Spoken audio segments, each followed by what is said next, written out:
Ladies and gentlemen, please welcome Mr. Charles Garney.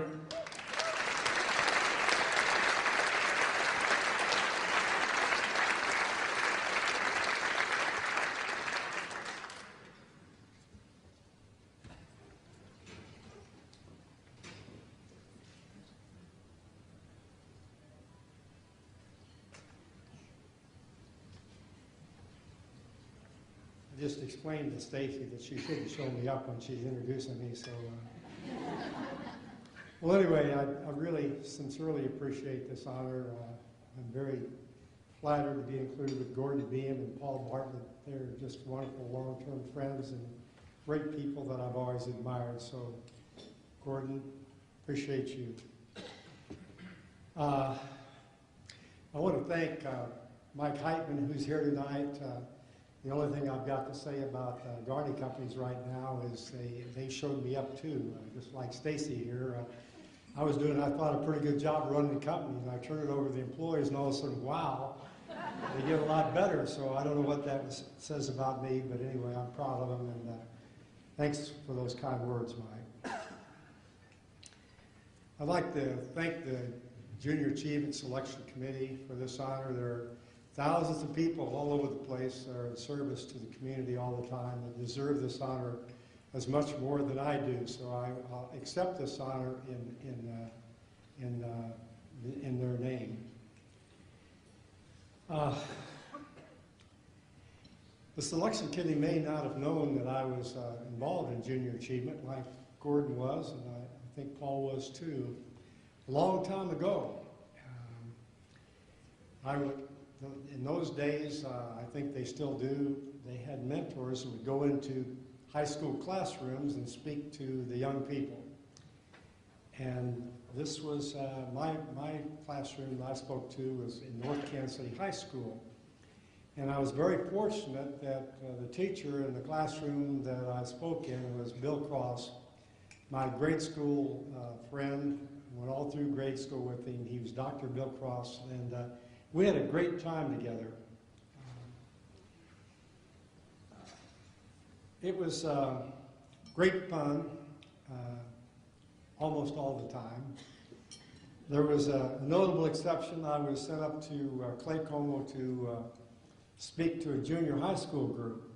And so when I walked up to the front of the room, there were a couple of young women, young girls up there. And so they just promptly turned their chairs 180 degrees and turned their back to me.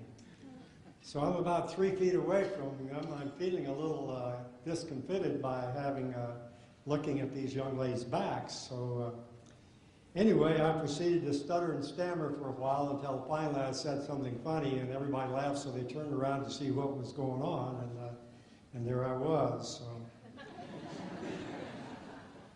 In any event, they made the point that they wanted to make that there wasn't anything I could possibly say that would be the least interest to them. So that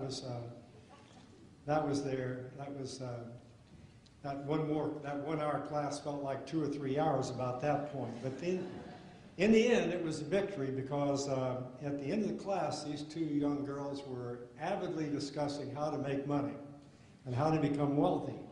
And so that was the subject that got their interest. We talked about how $5,000 invested when you're 20 years old in the stock market would be worth $1 million when you retire at 65. And we talked about, well, when your dad buys you a car, if he does, have him buy you half as much of a car and take the rest of the money and put it in the stock market, and you'll be well served by that practice. We also talked about a janitor, and this is a true story that made a very small income, but he saved a little bit of his money each week and had it put in the stock market. He also became a millionaire when he retired, so they were all impressed with that. And we talked about mundane things like balancing your checkbook and keeping good records, having a budget, and so forth. There were many laughs, and it was great fun being with young people as they pass into adulthood. As I look back, it was a little hard to figure out who had the most fun there, whether it was me or them. And from their point of view, the only thing they got was a welcome change from the boredom of Economics 101. Some of this time I spent teaching was in the late 60s and early 70s. How many of you remember those days, 60s and 70s? That was down with, Gordon knows this was down with the establishment those days. And the worst thing that could happen to a child those days was to have a parent. Particularly if it was one who wanted to do something with you. If you went into McDonald's, they would walk 12 feet behind you so that nobody could possibly associate them with you as you went to eat there together. Thank heaven things have changed, and children finally decided there's both good and bad in having parents, and mostly good.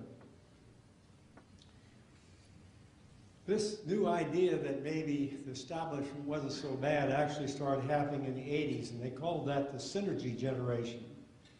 And when you went into the local high schools those days and walked down the aisle, people would smile and say, "Hi, Mr. Garney," instead of bumping into you and other things that happened in the earlier ages. And all these good times and all those bad times, there's always been junior achievement, always making a difference, and always working toward helping our young people go successfully into adulthood. Thanks for this honor again.